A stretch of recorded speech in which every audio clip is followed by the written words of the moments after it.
Hi, I'm John Maxwell. When the top companies in the world are Hi, I'm John Maxwell. When the top companies in the world are looking for trainers, speakers, and coaches, there's one name that stands above the rest, and that's Maxwell Leadership. Our certified team members have gotten proven results for companies all over the globe, and our reputation, I'm proud to say, is second to none. Some of our members have risen to the top of their profession, including the one you're going to meet today. I proudly introduce you to my friend Bob Fabian Zinka. Welcome to the Leadership and Success Podcast with your host, Coach BZ. If you need to develop into a better leader, this podcast is for you. If you want to achieve a greater level of success, this podcast is for you. His mentor, Dr. John C. Maxwell, said it best: everything rises and falls on leadership. We hope to inspire you today and provide you with an insight that has the potential to positively impact the trajectory of your life. Welcome to the Leadership and Success Podcast.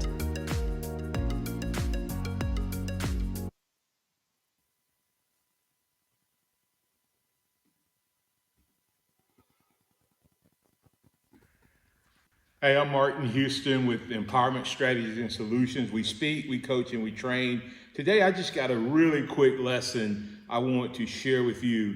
If you're an aspiring leader, an emerging leader, new leader, or a leader that's just committed to growth, today I want to encourage you to act like the leader. Act like a leader.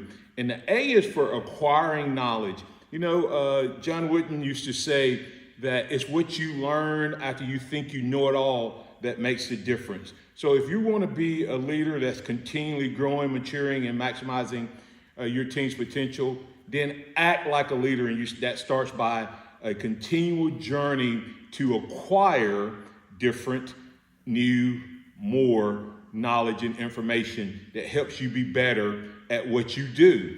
And of course, when it comes to leadership, it's nothing more than influence. So as you acquire more knowledge, the next step is commit to utilize that knowledge. It's great to acquire that knowledge, but you need to commit to applying that knowledge in your leadership journey. And as you do that, as you apply that knowledge, it's going to help you become more effective in your job, which increases your influence, which is part of your goal as a leader.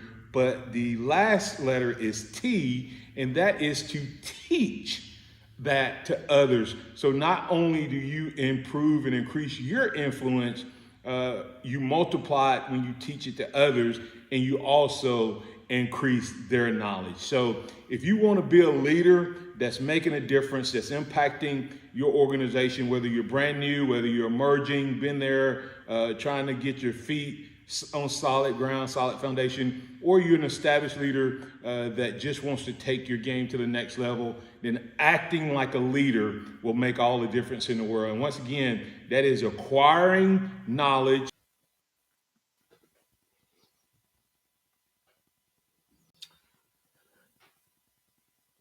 All right, everyone, this is Coach Busy. Thank you for joining us early this morning. It's about 6 a.m. here in California, so 9 a.m. on the East Coast. I just showed you a short highlight of the guest who's going to be with us today. A moment of gratitude. So every day we want to be grateful for one thing. And part of the reason why we do this is because about 22 veterans commit suicides in America every single day. And you cannot be suicidal and be grateful at the same time. So let's take care of our mental health today. If you would, you know the drill. Close your eyes, put yourself in your happy place, take a deep breath, and think about one thing that you are grateful for today. Today, I am grateful about life. I really never take it for granted. Every day, I wake up and I have my right mind. It is really a blessing to be alive, because as long as I'm alive, there is hope for me. I may not be where I want to be, but I'm not where I used to be, and tomorrow, I believe, belongs to me.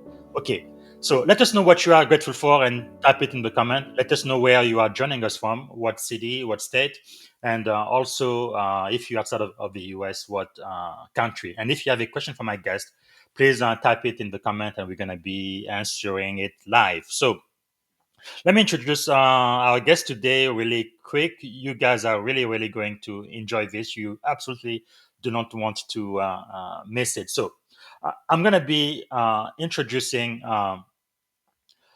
I knew him as Pastor Martin Houston. Is a coach as well. So this is a conversation you absolutely do not want to miss. He really went from the football, the town where I used to live for a very, very long time, where I met my wife, Tuscaloosa, Alabama. It's a football town, and this is a huge celebrity over there. So from football stadium to the boardroom to the pulpit. So Coach Houston is a national champion, executive coach, pastor, author, and builder of leaders. Today, we're going to be unpacking how to lead with a championship mindset in life and in business. Lesson from Alabama 1992 national championship that apply to today's teams. Transforming setback into setup for growth, but also building winning cultures in churches, company, and community. So, ladies and gentlemen, without further ado, please help me welcome Coach Martin Houston.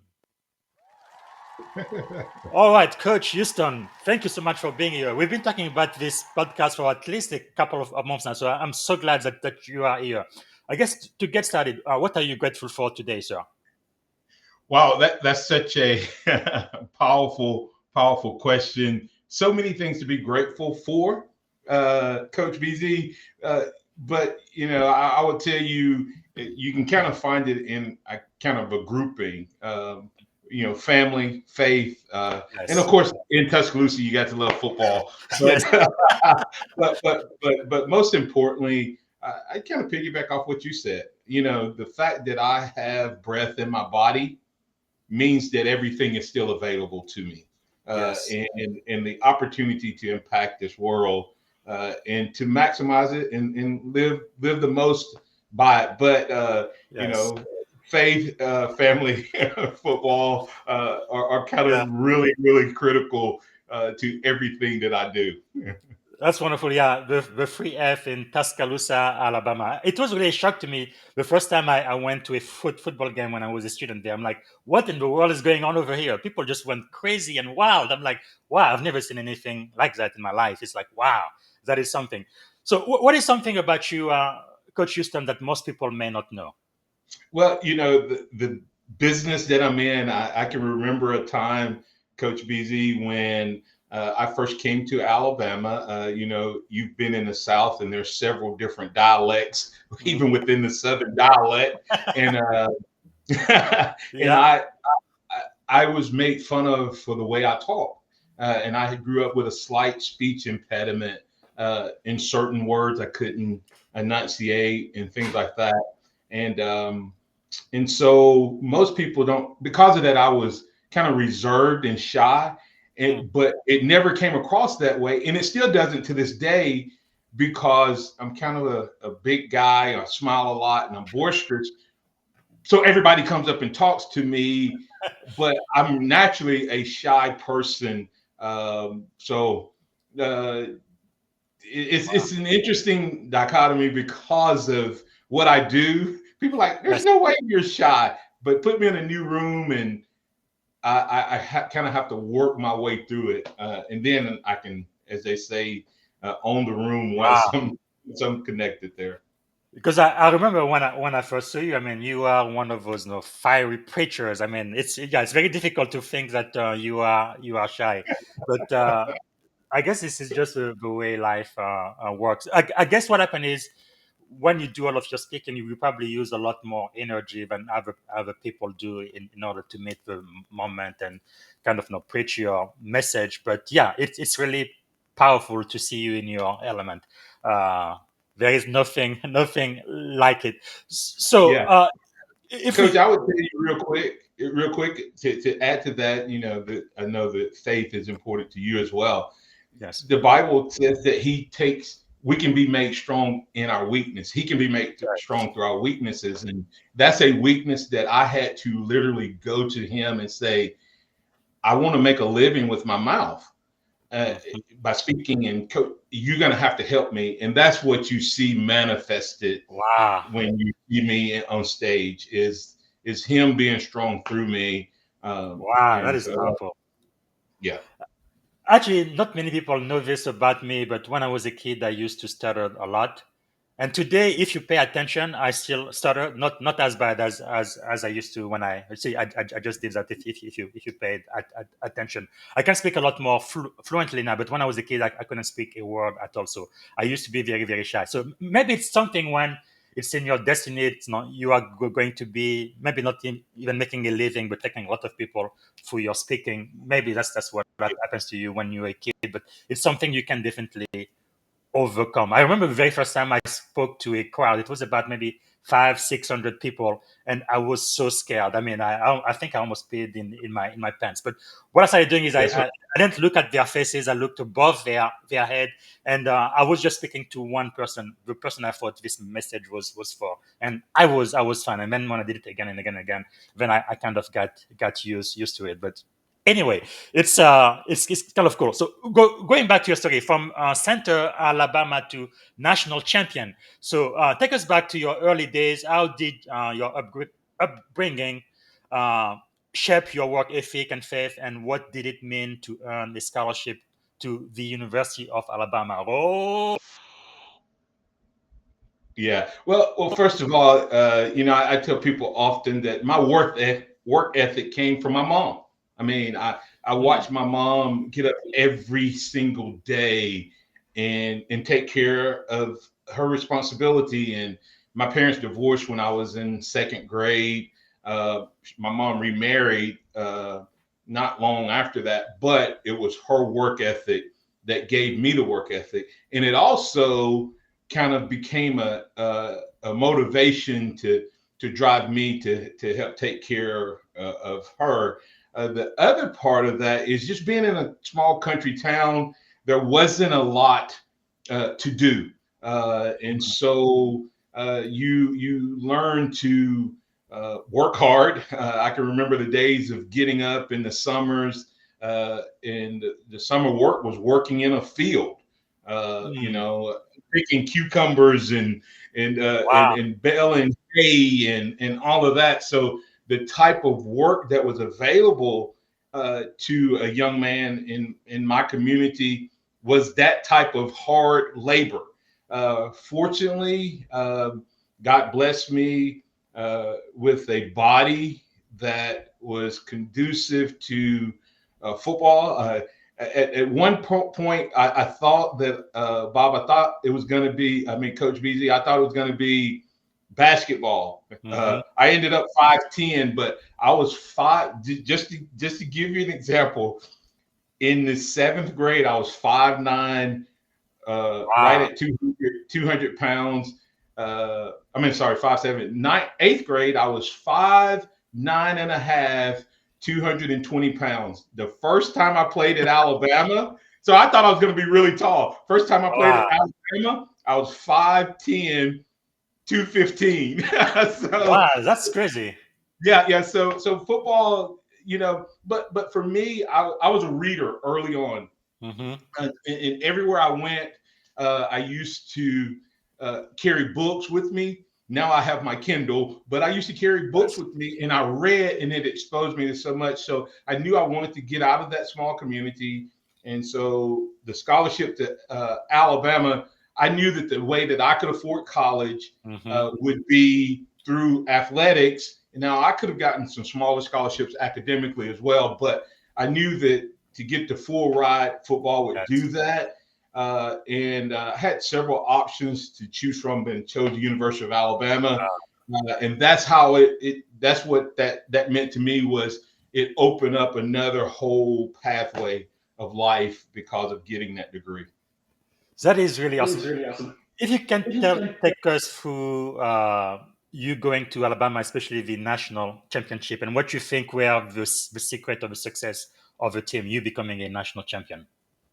oh wow! First of all, just going there was a great honor, and as you mentioned, there's not anything quite like football in Alabama. because the University of Alabama has had tremendous success, and there are no pro sports Mm. in the state in any level or any sport. So it's the highest level of achievement in sports within the state. And so getting a chance to come here, I had the privilege of playing for Bill Curry and Coach Stallings. Bill Curry was the quote, quote, outsider, never accepted by the family. The fan base never bought into him, but he gave me my opportunity. Wow. And then Coach Stallings came in, kind of gruff, old school, had coached for Coach Bryant, had coached for Tom Landry. Yeah. And that if I could make a leadership application to those two guys, I think it will help your audience. Bill Hmm. Curry he won 8 games, 9 games, and 10 games as success, which typically would have been considered successful, Hmm. but because he was an outsider, they didn't accept him. But what was interesting is his philosophy was he coached his coaches. Wow. He never really coached me. Like he would coach my position coach to correct me and tell Hmm. him to correct me.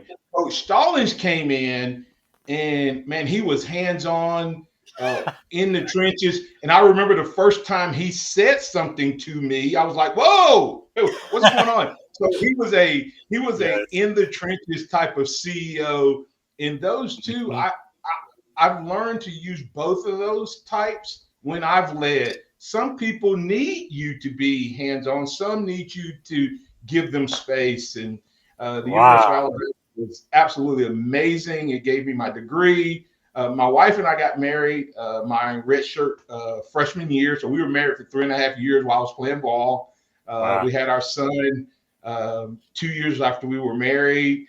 So he was part of the national championship. But we had some ups and downs in that time, Bob. And this is the greatest. This is a story I can tell people. We were Mhm. 10-0, number 2 in the nation under Bill Curry. Wow. We lost to Auburn, and Oh, then Auburn, Auburn, Auburn. yeah, and then we lost to Miami, and Bill Curry left. They hired Coach Stallings. Here's the thing: everybody loved him, but we lost the first 3 games he came in. Like we were, Wow. we were, we were really good, and then we were like 0-3. We lost 5 games his first year, Hmm. and got embarrassed in the bowl game. Then we came back the next year, won the first game, went down to Florida and got beat 35-0. Wow. Okay. Steve Spurrier said, "We will beat this Alabama team by 35 points." That's what he said. Wow. And they beat us 35-0. We came back as a team and had a players only meeting Hmm. and said, "Here's the deal, guys. The 2 of the last 3 games we've been out there, we have embarrassed ourselves, this university, and our family and the Crimson Standard. Yes. I mean, we've been without the coaches, and we said, here's the deal: we're going all in. You can leave, but if you stay in this room right now, you're committing to do the work that it takes to be a champion." We won Wow. our next 20. We won our next 28 games in a national championship en route to that. And let that sink in. We were 35-0, Hmm. embarrassed, and then went on, and nothing changed except for our commitment Yes. and our attitude. Wow. Commitment to success. This is powerful. And also you mentioned Auburn. I remember the rivalry between Alabama and Auburn. And I remember when I was a student there, I believe in the 90s, somebody poisoned a tree, I believe in Auburn, if I remember correctly. Yes, This is yes, just crazy. Our football rivalry gets people to do crazy stuff like that. It's like, wow. yeah. People really get out of their mind when it comes to football in Tuscaloosa. My goodness. Okay. It's their faith. It's unfortunately it's too many people's God. Yes, yes. I remember God, family, and football. Yeah, that's exactly what Tuscaloosa stands for. But because I have seen grown men and women actually cry like little babies because Alabama was losing the game. This is just unbelievable, because I went to 2 games only in my life. One, Alabama won, and it was just ecstatic and crazy. And the second one, Alabama was losing. People knew they were losing. Half of the stadium emptied. Like they went on. They didn't want to see the end and crying like babies. I'm like, what in the world? This is just a completely different experience. But anyway, so what about, okay, after the glory national football champion, you went from winning the championship to signing with the Steelers, right? To Yes. experiencing a career-ending knee injury. What mindset helped you pivot from outbreak to a new mission? Yeah, and I'll do this really quick. It's my most presented topic through the years, and I actually developed this when I was in school, not knowing I was developing it, but Mm. I teach it now. I believe I call it the winning game plan. And number one is you set goals, and everybody does that. But most people don't do number two. You work to make those goals a reality.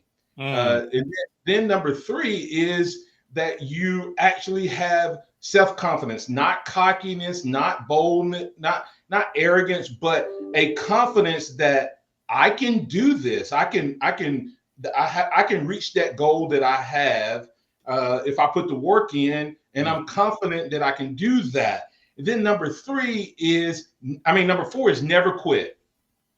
It doesn't matter what's going on. You just have to have this resilience mindset that you don't quit.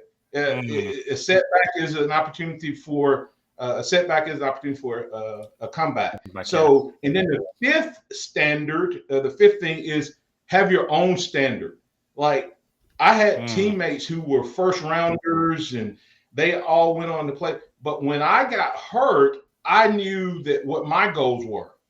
And part of that was I was married and had a child. So I graduated a year early. When I went up to the Steelers, I already had a job waiting on me if I didn't make it. The owner of a local business, he and I talked. I said, hey, I want to pursue this. If it doesn't work out, I want to come back and be able to take care of my family. So I already had a plan of action, a game plan. And it's just like any time you call a play, you have the play you want to run, but if that play is not able to be executed, you audible to whatever the next best play was. And of course, the last piece of that is my faith. I believe Romans 8:28, all things work together for the good of those who love the Lord and are called according to his purpose. And I knew my purpose wasn't just to play football, it was my platform, my purpose. And so when that moved, I just said, God, what's next? How do you want to use the experience of playing for Alabama and the Steelers to be able to move forward? And I tell you a quick side note, because of that mindset, Coach BZ, I was the first player that didn't make the team. I got injured and everything, and was came back to Tuscaloosa. But they gave me a helmet, and the lady wrote a note, said, "Thank you so much for your impact and your influence. You're the first player that I know of that did not make the final roster because of injury or whatever that we gave a helmet to, but we felt your impact." So So I tell people I still have a Pittsburgh Steelers helmet to prove that I was there. Wow, that is really powerful. Another thing that you say is leadership is a full contact sport. What do you make, and how do you coach your people with that mindset? Yeah, leadership is a full contact sport. In football, you can stand on the sideline. I tell people fans have it easy. They always say, they don't do this, they don't do that. They're up in the stands, and what you see from the stands is not always a true reality of what's happening on the field. Actually, when you watch football, television has ruined how we watch football. You actually should watch football from the end zone. Okay, when you watch it from the sideline like we do television, everybody wants the 50-yard line. Well, you can see it going back and forth, but you can't really see what's happening. The end zone is actually the best seat because you see from behind the line of scrimmage and what's happening. And what I mean by that, being full contact, is you have to get out there in the trenches. So as leaders, if you are going to be a leader, first of all, you have to have the right angle and the right perspective. In other Yeah. words, you can't sit in the stands at the 50-yard line and just bark out orders and Mhm. commands. You actually have to get, first of all, behind the line of scrimmage. And then Yeah. you get in the trenches with your team so that you see what's going on, because what you think is happening based on when you change the angle may not actually be happening, and you're Yeah. making leadership from the wrong angle. So I say it's in the faith world. I say as pastors and Christians, we need to smell like fish Yes. because we have to get in and make disciples and be fishers of men. So we should smell like fish, or another way is Good. smell like sheep. That is very powerful, because this is another thing I really love about leadership. Those principles are universal, whether you are in sport, in business, in the military, or even in ministry. So, translating sports lesson to life. What leadership principle from Coach Jane Starling and your Alabama days have guided you in business and ministry? Well, I would tell you the biggest thing from him that I just shared this with my church on Sunday is the father that I am today is probably based on the leader that he was. Wow. He used to tell us all the time.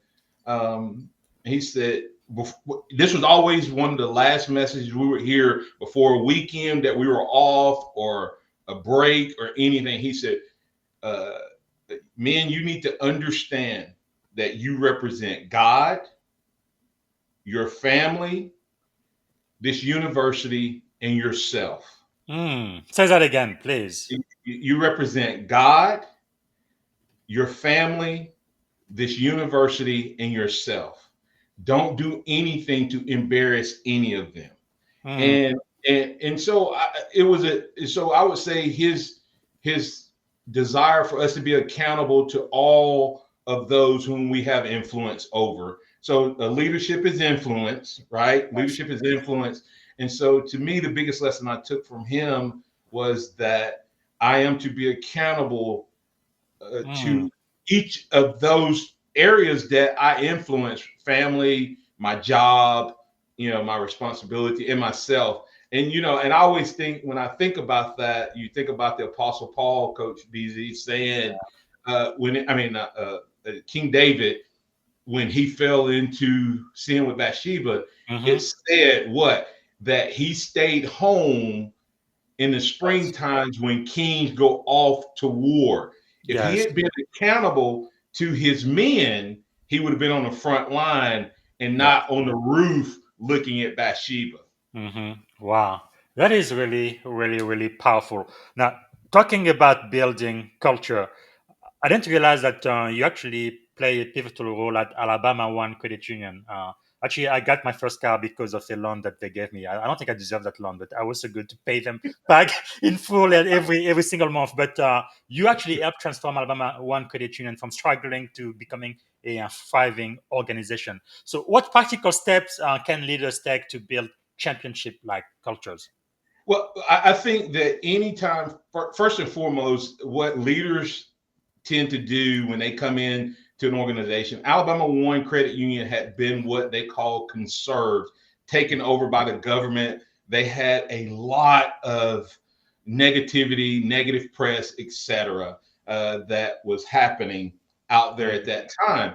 And so the first thing leaders tend to do is come in and they just want to change everything before Mhm. they learn what's going on. And what I always tell people, anytime you take over an organization, unless everybody is gone, there's some good people there. So Mhm. don't minimize them and exclude them and offend them by just coming in dogging everything that has happened. Take some time to learn the and survey. Just sometimes it's just about listening and observing, knowing that you have a clear vision. You have a clear vision of where you want to take it, but some of your parts may already be there. Then once you've done that, I think there's a 3-step, I call it the threefold cord of leadership. I think there's 3 things a leader has to do no matter where he takes the organization from there. And our CEO was a man of faith that was there that brought me in to help him build the team as a consultant, and then he hired me on after that. But there's 3 things you have to do. Number 1 is you have to get buy-in. Okay, you have to get the people's buy-in. Then after you get buy-in, you have to build trust. And after you build trust, there has to be connection, to you and to each other. Now, here's the thing. I put those 1, 2, 3, coach, but the reality of it is whichever one you have, you can, they don't have to be in that order. Yes. If you have connection, you can build trust. And if you have trust, you can get buy-in. If you have buy-in, you can get connection. It doesn't matter which one. So if you have one of those, know that you need to get the other ones. But that's kind of the threefold cord. And the scriptures say a threefold cord is not easily broken. So an organization that has that type of buy-in, trust, and connection with the leadership and the front line and everybody in between, they have the foundation to implement growth and whatever. A lot of times we try to start with the growth and don't lay the foundation. That is really powerful. I think we all need encouragement from time to time. So you've written this best-selling book, The Encouragement Factor. Give me 1 more inch. What does that mean to you, and what is really the significance of that 1 more inch? When it comes to the book itself, I actually wrote a book that it's a 5-step journey. It's called the Impact Framework, and it's 5 steps. Number 1 is engage. I think this has to happen no matter what organization you're in. You engage people, you encourage them, you educate them, you equip them, and then you empower them. So I wrote the book with all 5 of those, and I'm like, well, that's just way too much information. Which one of these 1 principles do I think the world needs the most right now? And so I pulled out the encouragement factor.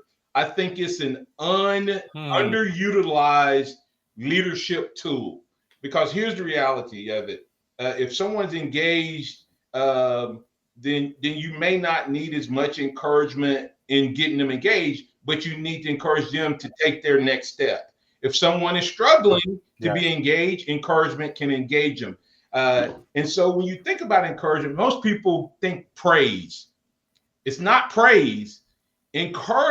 Praise is after someone has accomplished something. Encouragement can help someone who has been successful, but also can be used at the exact same time with someone who's struggling. Someone has failed. Hey, listen, I believe in you. I know that we didn't do what we needed to do on this one, but how can we get better? So encouragement can be used along all levels, whether you're engaging, equipping, educating, and empowering. Now, the 1 more inch, you can relate to this, Coach. How often do you have people struggle with wanting to receive coaching, or thinking, oh man, I've heard that, I know that, I don't really need a coach, I don't really need any additional leadership. We get that all the time, right? They don't think that what we do is valuable. So I have a little exercise. If you want, I can take your audience through it. Okay. Please. If you're out there in the audience, raise your hands as high as you can. And give them a second. High as you can. Both of them. Get both of them up. All right. Everybody ready? Now, stretch 1 more inch. Right? Okay. All right. Now watch this. Now, stand up. All right. Wow. Okay. Now get on your tiptoes. See, most of the time when I said raise your hands as high as you can, everybody stayed seated in that, but that's not as high as you can raise your hands. Raising your hand, and guess what? If I was in person, I could tell them and say, okay, somebody, and what happens every time I do this, then somebody will stand in a chair. Then someone will jump on the table. I say, stop.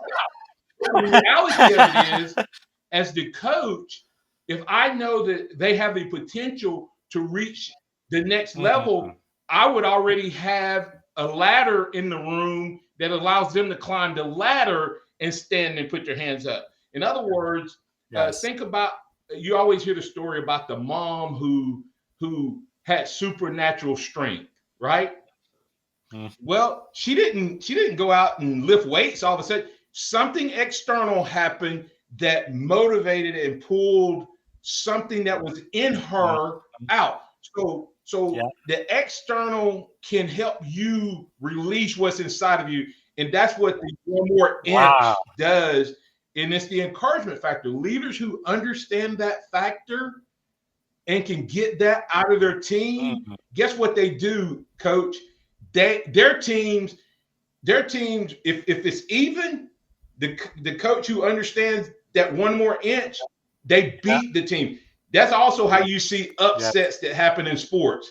How this team is clearly Mhm. better. Well, how did this team beat them? Because that coach encouraged them to give a little bit more than what was resident available. So Wow. that's the heart behind it. That is really, really powerful. I remember when I joined the Navy, I used to be a couch potato and I started doing running and push up and so forth. And sometimes when you feel like you've given everything you've got, my drill sergeant would say, one more push up, just one more. And then before you know it, you do 3, 5, 10 more, and you're really surprised about You your own break strength. a It's really ceiling powerful. that Yes. and guess what? All of us, I think naturally, the way God created us is we actually leave something in reserve as a Yes. protective. I think it's a protective measure. But when you have effective Mm-hmm. coaches or leaders or influencers in your life, they help you get more out of that and they push you. And once you break that ceiling, Wow. that's what's so interesting. It's like running the marathon. It's like you feel like you're gonna die, Mm-hmm. but if you can just get past, now I'm not gonna run one, but I've heard this said. They say like it's Yes. it's like you think I cannot take another step, and you don't know when that moment is, but it's like somewhere, bam, Mm-hmm. they hit that next moment, and then they get a Yes. second win. Well, leaders, Mm-hmm. effective coaches, they help people find their second win. Wow, that is really, really powerful. I've actually experienced that. Like I say, I used to be a couch potato. Once I joined the Navy, I started running and running. So for the first 10, 11, 12 years, I was running all the time until I started having issues with my knees and my ankle. But yeah, it's really a feeling that is different. And sometimes I would run just to get Yes. that feeling. But yeah, it's very powerful. Okay, we are done with the first segment. We're gonna move over to the second segment of the show. I'm watching time there. And thanks so much for agreeing to be with us for the hour. But before I do, is there a question I should have asked you for the first segment that I haven't asked? No, I think that you've hit it all, and we'll hit it all as we keep going. Thank you. Fantastic. But again, everybody, please follow Coach Houston, and it's right there on your screen, LinkedIn.com in Martin Houston 35. I'm going to guess that 35 was your jersey number, Yes. yes? Fantastic. So very, very easy. Martin Houston 35. Please follow. Okay. What is the greatest lesson you have ever learned? Wow, that greatest lesson I have ever learned. I will tell you that principle I teach my kids is keep blocking. Hmm. Um, and I played fullback, and my number one responsibility was to block. Yes. But if people don't understand that sports analogy, I always tell them keep blocking. Um, the hole will eventually open. Greatness awaits, but it waits for no one. So you have to keep going. Just you remember that principle I said earlier is if you ever quit, you lose. Yes.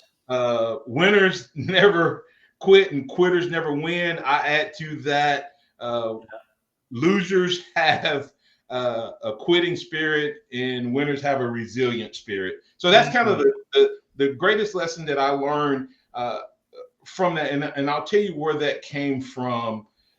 My senior year, I was able to play in every game from the time I was a freshman up until my senior year. But there was a guy in front of me named Kevin Turner. God rest his soul. He passed away from ALS. But he and I, we competed every day. And we were best friends, but we still competed. And I tell him every day, I'm going to take your job. I'm going to take your job. And he's like, bring it, baby. But I was finally the starter, coach. I was finally going to be the first team guy. And I was struggling so bad. And he was like, Martin, your responsibility is to block. You have to block. And I'm like, coach, I hated blocking, but that was what I was called to do. So I had to keep blocking. But here's the leadership lesson he taught me in the meantime. He said, Martin, the only way you're going to play is if you block. He said, if you learn to do the things you hate to do that are essential to your job, if you learn to do those things well, the things you love to do will come easy. Okay, so I wanted to run the ball. I wanted to run the ball. I didn't want to block. But guess what he did? Let me show you how awesome a leader he was. He was telling me, Martin, if you don't block, you're not going to play. You're not going to get to run the ball. He went back to Coach Stallings and said, hey, Coach, Martin's a really, really good blocker, but he wants to run the ball. Let him run the ball every once in a while, and he'll block better. And I ended up that year being, running the ball 100 times my senior year. The crazy part is, Coach, remember, I hated blocking, didn't want to do it, wanted to quit. I ended my senior year, as the #1 rated blocking fullback in the entire country. Wow, that is amazing. Yeah, so that's why I say keep blocking. I mean, sometimes what's in your hands that you struggle with may very well be the pathway to your blessing. That is really insightful. So what do you think then is the secret to your success? The ability to get back up. Resilience isn't getting up once. Resilience and that keep blocking is getting up again and again and again and again. I mean, it's just but I would love to say that that's something great within me. I really do believe Romans 8:28. When I was let go by Alabama One, I helped reach great success at the credit union. We grew. We went from 500 million to 1.2 billion in assets. We went from losing $1 million to was on track to make 7 million when I was let go, we went from 11 locations to 27, and I was the chief growth officer. Sounds like pretty good growth, but they got rid of the CEO. The interim guy got rid of me on the way home, like literally no warning, nothing. I didn't even, when I was let go, I didn't know they had let the CEO go. That's how quick they let me go. But I was also being groomed to be a CEO. So, and I get it. That's fine. But instead of pouting on my way home, I said, God, what's next? Where do I go? I didn't go, why did you do that to me? Because that was the most successful I had been in my professional career. I was the chief growth officer, and you saw how we grew. Yeah. So it should have been like, we need to keep this guy, but you have to get back up. And that wasn't the first time I had gone through that. But and I just say, because if you stop, I just can't say that enough. If you keep getting back up, yes, you have a chance. We talked about gratitude earlier, and I said, as long as I have breath and life, I still have opportunity. Yes. And so as long as I get back up and learn from, now you have to learn from it. I don't want anybody to hear me saying keep getting back up, because if you don't learn from it, you're doomed to repeat it. Yes. So I'm like the old goat that was dropped in the hole that took the dirt.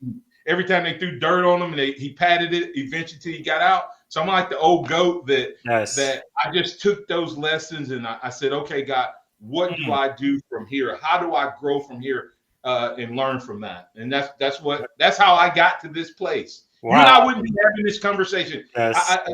I think about, I just look and go, you and I knew each other 20 something years ago. Yeah. Let that sink in. And because of that change, you and I are now have a relationship, but now I also have an opportunity to encourage all of the people Yes. that you lead. I have if I can share this, I have a Yes. personal mission statement that I live by. And I wrote this mission statement about a month, 2 months after my wife and I first got married. And it was, if I meet someone, their life is better off having met me than it would be otherwise. And so that forces me to invest in every person that I see, not based on what they give me, but based on what I have Mhm. committed my life to give them. So, That is and powerful. yeah, so I've lived by that since I was 19, and I'm Wow. a young, spry 55. So many leadership lessons and everything you've said. You're really full of wisdom. I like what you said about getting back up again. No? I remember that song by Donnie McClurkin we used to sing back in the 90s. No, a saint is a sinner who fell down but got back up again. And Yeah, it really takes that courage to say, I'm gonna try it one more time. And I love what you say about meeting people and adding value to them. No? Same thing I do. One, I value people. Two, I have great value. But two, I want to add value to the people I meet, yeah. and that's really powerful. Okay, uh, what are you learning right now? Wow.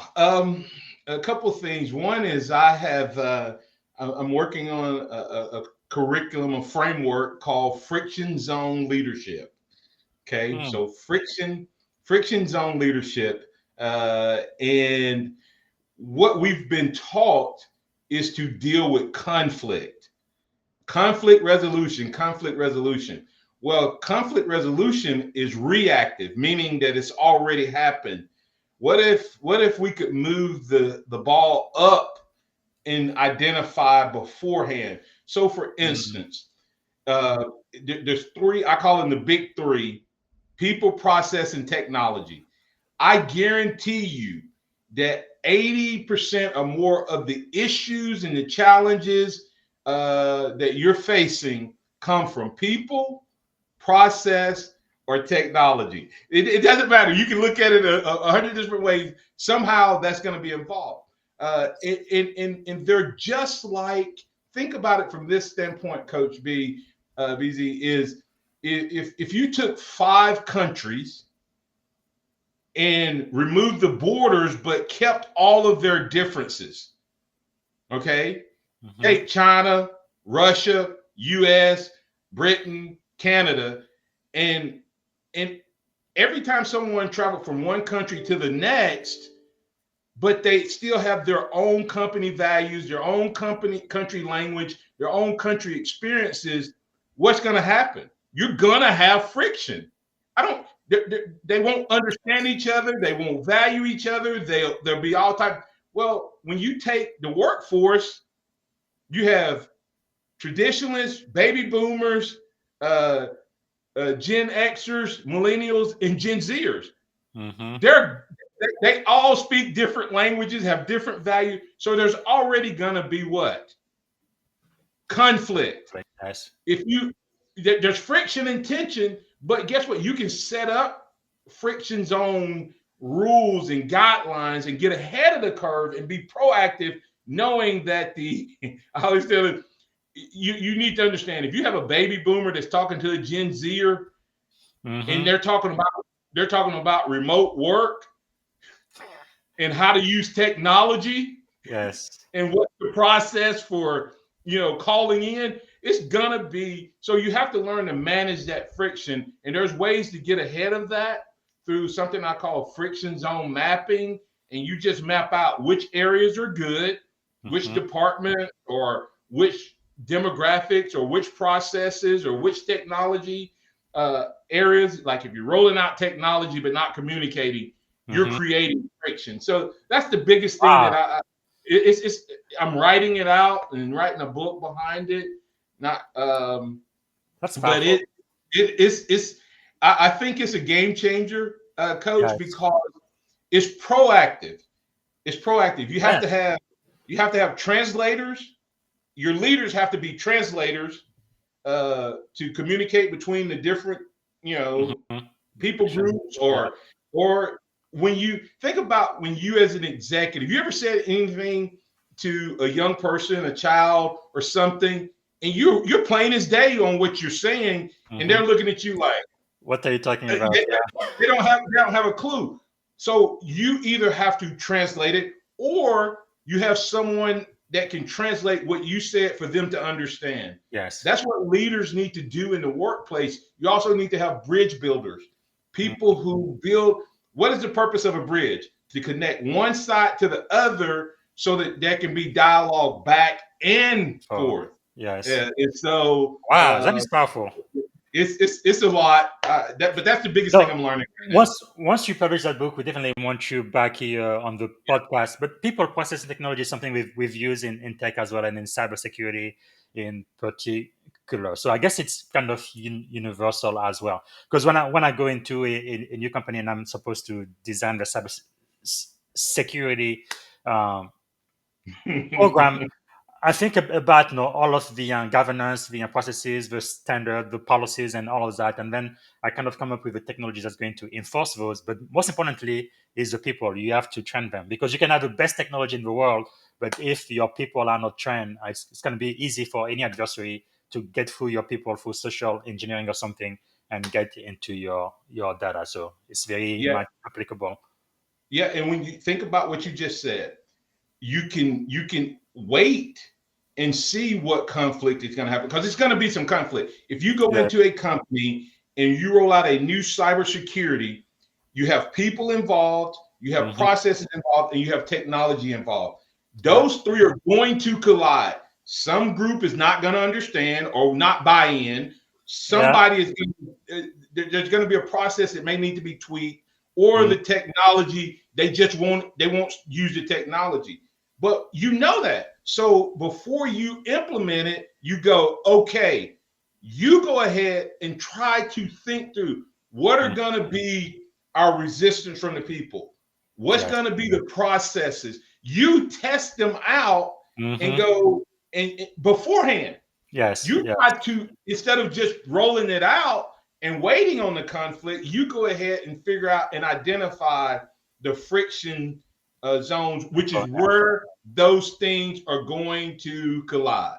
wow. It's gonna happen. You just use that That to is map it okay. out. Yes, that is really, really powerful. And it's also beautiful to see how that could actually apply, in life, business, or whatever. So, how has failure shaped your life? You've already mentioned a few points in your life where you were really down, but you came out of it. But just generally speaking, what is one lesson that you've learned from one of the times that you failed, and how did you come back? Failure is not final. The failure only becomes final when you quit. How it shaped my life is it's made me more compassionate, I think, Mhm. um, to people. I would say, having played football, coach, sometimes in football you work your butt off to get what you want, and Mhm. most of the time you get rewarded when you put in the work. Okay. And the coach is going to play you because his job's on the line by your performance.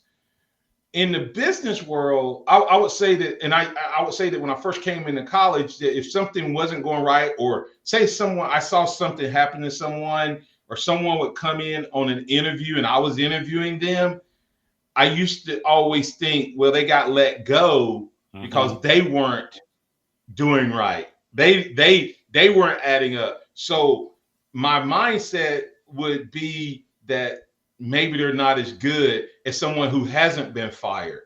Mhm. But after going through it, Yeah. where I was let go, and the CEO was let go, who was my mentor, had nothing to do with my performance. So Mhm. it changed my perspective, and Yeah. made me a little more compassionate leader and understanding. Mm. And the other part I would tell you is the church that I took over uh, used to be 1,000 members. When I went there, it fell to 60 something people. Wow. Um, and and God showed me. He says, Martin, the core of what built this church is still there. Mm-hmm. So the world is saying it's failure. I'm telling you, you get a new start. And Wow. so failure has taught me that don't go in thinking that's how you label the person. That's Mm-hmm. a situation. And then the other part is don't. Nick Saban used to say this, and I so agree with. He says, don't waste a failure. Yeah. Don't waste a failure.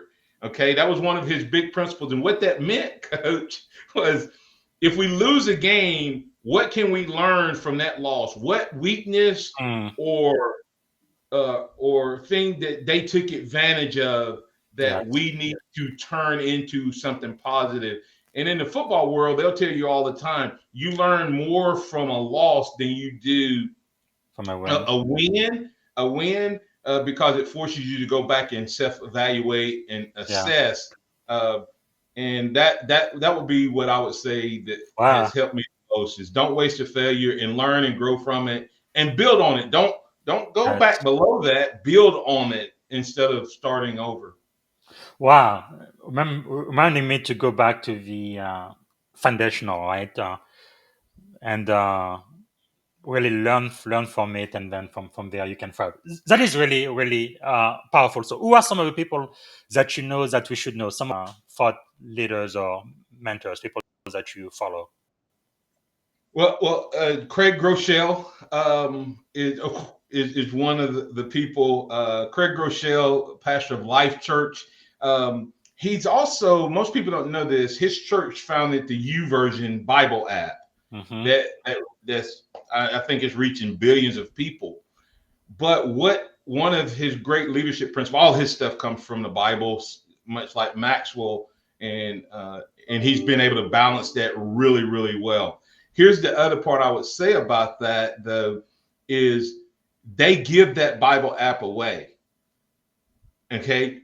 And I never forget when he made the statement that he learned to give. And as they give, God blessed them back. Mm. Craig Groeschel is definitely one of those.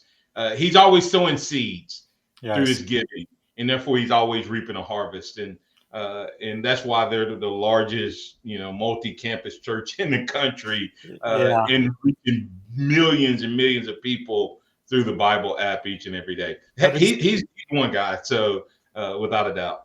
that is really awesome. Now we already talked about your book, The Encouragement Factor. Is there another book you would recommend to the audience? Yeah, you put it up there earlier. The Nick Saban, the Leadership Secrets of Nick Saban. I've studied him like being here in Tuscaloosa. I've Yes. watched him. Unbelievable leader. I'll tell people he could lead any organization. He just happens to be a football coach. He is a CEO, bona fide leader. He has something called the process that he used to talk about. But the thing that I'm gravitating and just leaning in on in his current book is about how to build a team, Mm. and it's about recruiting and how. Listen to what he did on the first day, his first staff meeting. He made everyone in the building, not football, everyone that was at the football facility, Mm. janitors, secretaries, passerbyers probably, but everybody had to be in the meeting. And he said, "Our lifeblood is recruiting. Mm. We, the people we bring into this organization will determine the success of this organization." So he showed the John Maxwell thing. He saw value in himself, but he saw value in others, and he wanted to add value. He Yes. told the janitor, he said, if someone goes in the bathroom, they better see a spotless toilet. because Yes. that reflects on all of us. He told the secretaries, "You build a public image of who we are, so you Mm. better do it." And he did, and I'm probably going to butcher the way he said it, but he said pretty much the facility is our showroom, and he said this building at any moment, any given time, any season must be ready to show. Wow, that is powerful. And so I think that he stayed on that. They said that he committed every single day. Hmm. Every single day, he said recruiting is the lifeblood or it's the oxygen. He's they said he recruited every single day. That is amazing. When he would go on a vacation, they would give him 100. They said they would have to prepare like 100 tapes. And no Mm. matter what happened, if it meant that he had to stay up at 1 o'clock at night, he would still do recruiting. Think about Wow. if we had that same commitment to our faith every day, no matter what. He said it removed because it was the main thing and the only thing. Hmm. He said there was never an excuse to not do it. Wow, that is powerful. I know I've worked in the startup world since 2014, like 11 years now, and definitely sales and marketing, recruiting is definitely the lifeblood of any business. The It's really Jimmys and the amazing. Jimmys and the Joes, and not the X's and the Yes. O's. You can have Wow. all the right. You can have all the right like processes and Mhm. all of that. But if you don't have people who can execute them at a high level, I mean, Yes. the people with the best ideas are not the most successful. I mean, Execution. Sears catalog was Amazon, Yes. right? The Sears catalog was Amazon, but they did not transition Mm. because they didn't have the Jimmys and Joes to make the transition, Yes. and Amazon did. Yeah. Yeah. Nobody remember who they were. Actually, most Sears stores now are completely closed. Yeah, it's really That's right. That's right. amazing. So, if you could choose three people to have dinner with, who would you choose and why? They could be alive, dead, or even mythical figures. Well, first of all, Jesus would be one. I mean, that's an easy one for me. Two Uh, more? Without a doubt, Jesus would be on that list. I would probably say Coach Saban Hmm. uh, would be one because of Yeah. just that learning. Let me think Or of the third one. Who would be? Wow. probably Pastor Greg Hmm. Goschel, I'm guessing. He would be interesting, but I don't know who that third one would have to be. Um, Probably someone that has you know hmm, Coach Wooden. I don't know Wooden, if you yes. know Yeah. he he Yeah. he would possibly be on that list Yes. um, uh, as a Actually, possibility. Coach Wooden was one of the primary mentors of Dr. John C. Maxwell. It's really amazing how, again, talking about basketball, not football, but how the same principle apply in life, business, and everything else. Which, Oh, absolutely. yeah. Sports is the greatest teacher of life. So Yeah. I grew up Dallas Cowboys fan. So I may do a fanboy thing. Tom Landry was Mhm. the head coach there, who built the Dallas Cowboys from a startup franchise. And the reason I say that was I got to meet him at the end of my college career. I Wow. did get to meet him right before I was drafted. Went to the league. So I probably would love to pick his brain a little bit. That's amazing.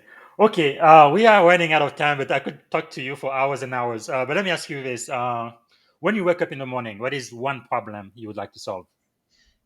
Wow, I think it's the divisioning of our country. Yes. I do a sports talk show every morning, Hmm. and this is what I say. It's a sports talk show, but I say the following: Remember that this is a day that the Lord has made, so Yes. let's rejoice and be glad in it. Take some time today to notice someone, love someone, serve someone. and so that's kind of my mission statement.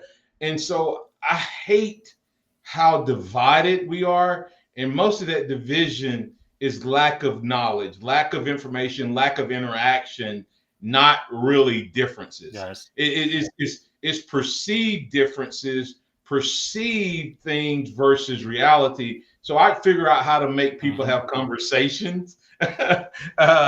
If I could remove something from the world, is prejudice, and not prejudice in terms of race only, but in the root of that word is prejudging. In other words, how often? Let me give you. Can I give you a quick example? Please. In the working at Alabama One at the credit union, you would see people come in, and then you would get their account number, and you would look at their account number and go, "Wow," because they came in and they looked just like the average Joe that's working at the local retail store. Nothing flashy. They got their car barely pulled up to the thing, and then you'd open up their account and they'd have $1.5 million in their account. Yes. Multi-millionaire, right? But look like the everyday person. Then you see someone come in dressed to the nine and looking the part, and then you open up their account and they're overdrawn, right? Yes.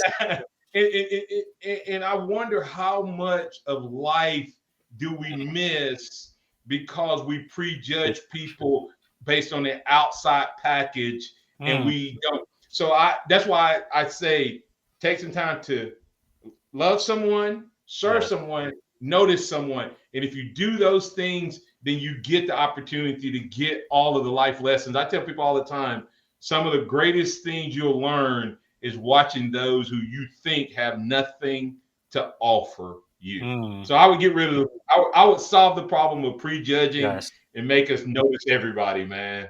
Just connect.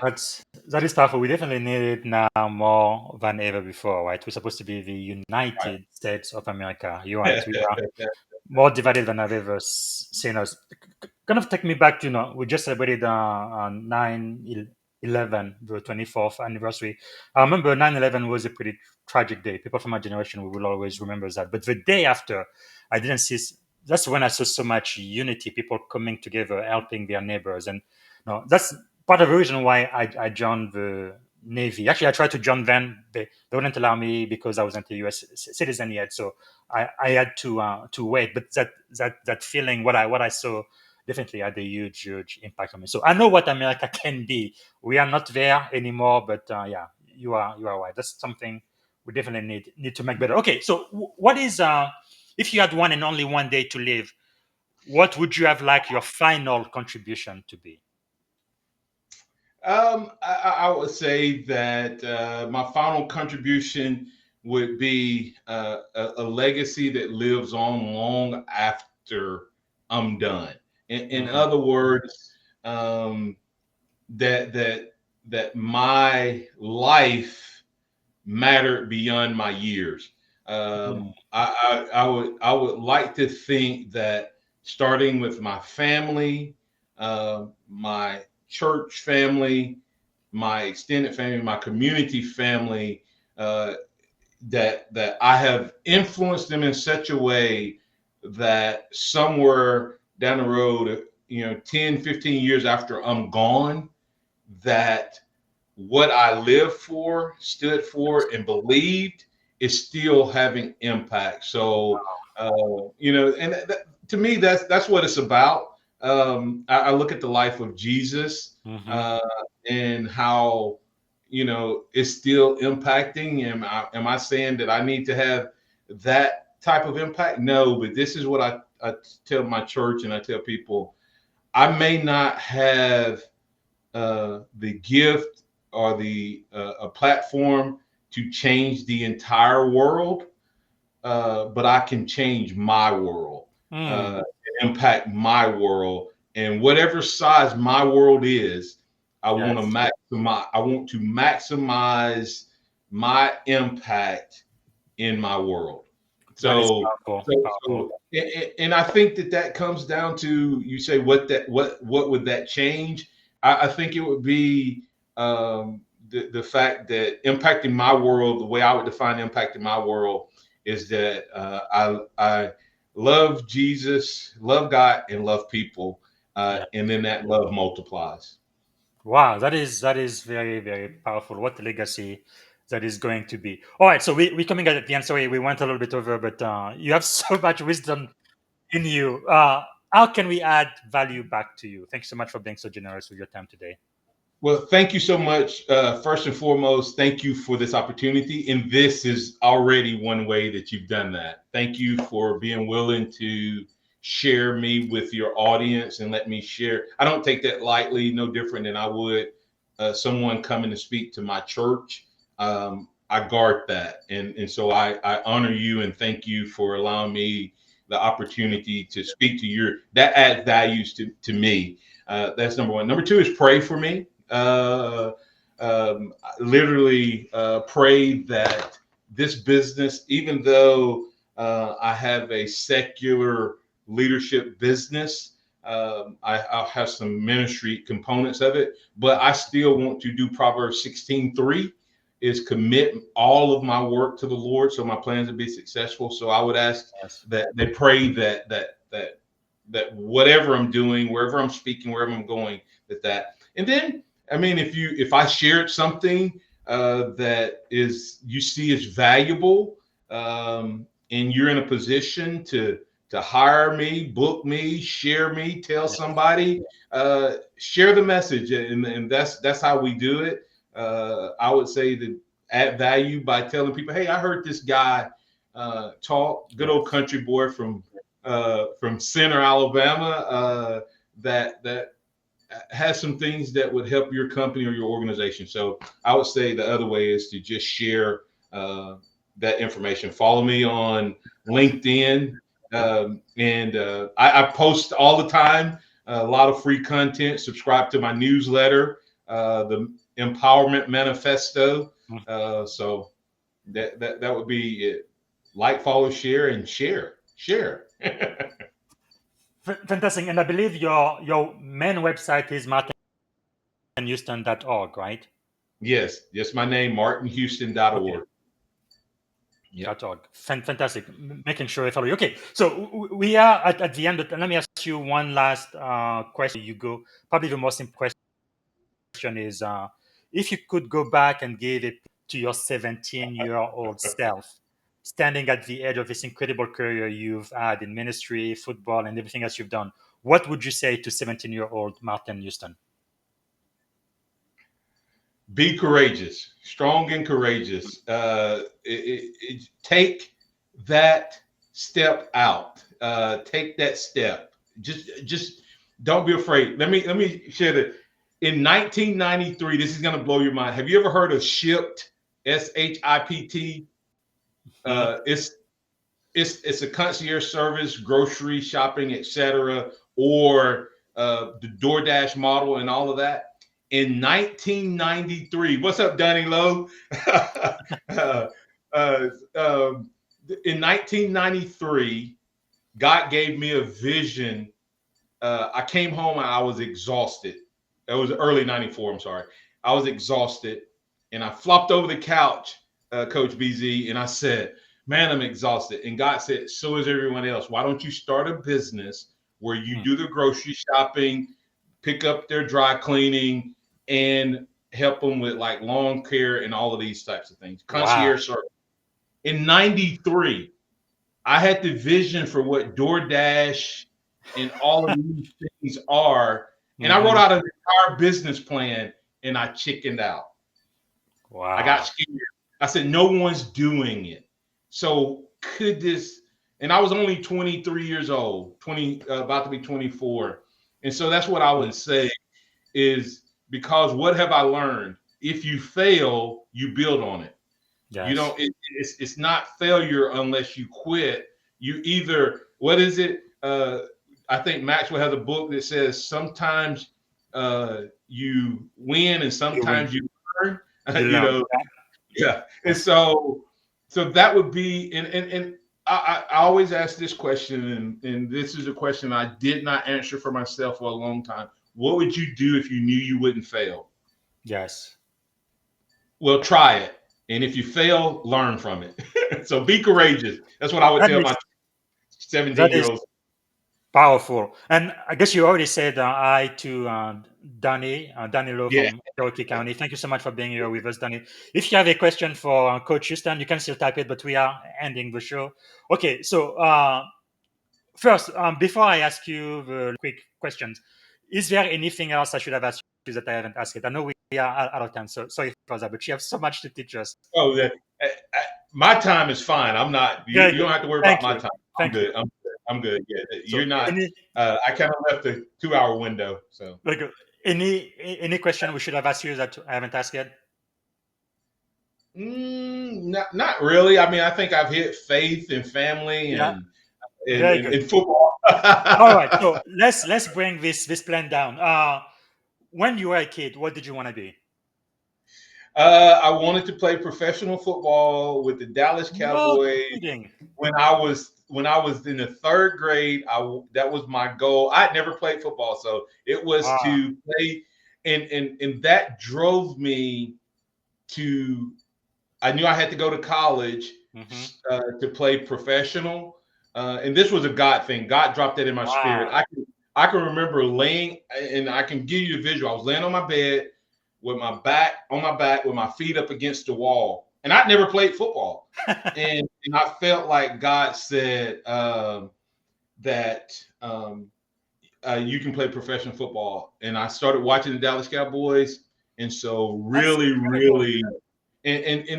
But it drove so much of my life. It gave me discipline. It gave me hard work, and it also made me focus on my academics. And of course, That's that amazing. to this day. Yep. Now, you had Yep. a So test with it at Alabama, but then again, you went to the Steelers, and then you also met the transformational coach from the Dallas Cowboy, which is amazing. Actually, since you have a little time, let me just show this to the people there. I'm going to share my screen. Just 1 second. I want them to see your website. Again, we want them to go to Martin. Let me see. Come on, computer. Here we go. Okay. yeah.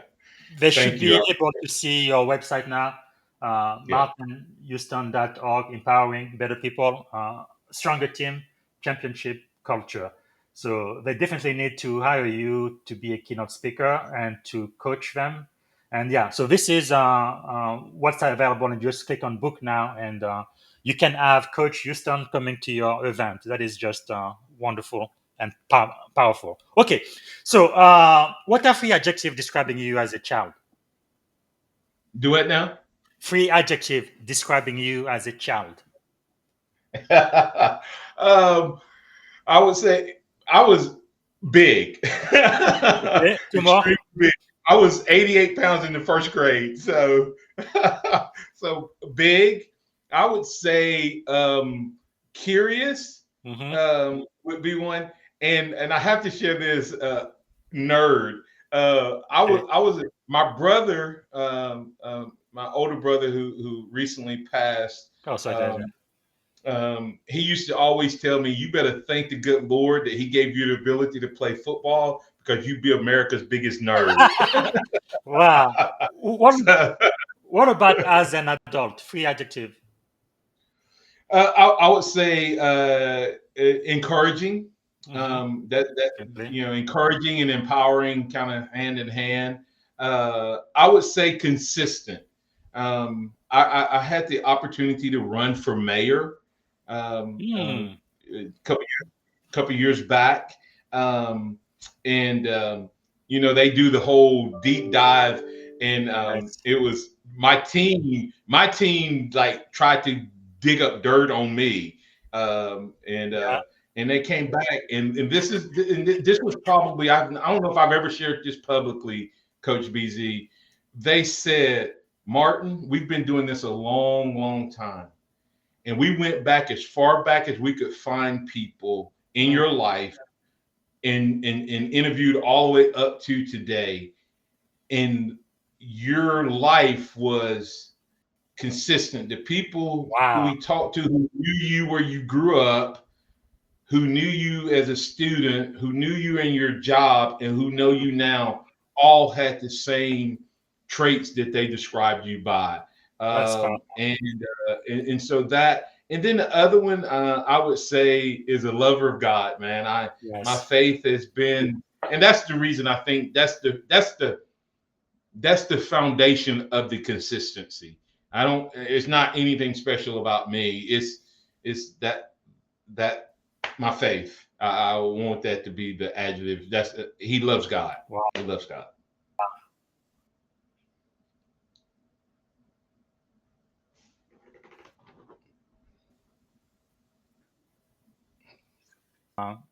Alabama. What do we used to call it? That yeah, they had a lot of bars. Oh, come on, my mind is going blank. The the, Uh, the quad. what do we call that? That's yeah, no, not the quad, but the strip at the university. They had a lot of bars and restaurant and University Boulevard, the Strip, University Boulevard. the strip. Yes, okay. I guess the strip. Yeah, I remember you were the only church Yeah, there. So from back then when I was student 20 years ago, yeah, consistency definitely testify yeah, to that. Some pretty crazy time. Okay, so yeah. we are at the very end of the podcast now. Sorry, we went over by almost 30 minutes. Very sorry for that. But to end, this question I'm going to ask, this is it. What is one word that comes to mind to represent the experience we've had on this podcast together? I think inspiring, empowering. I think is use our Maxwell terminology. I think it would be valuable to those who listen. Okay, I can tell that you are a preacher. I said one word, you gave me.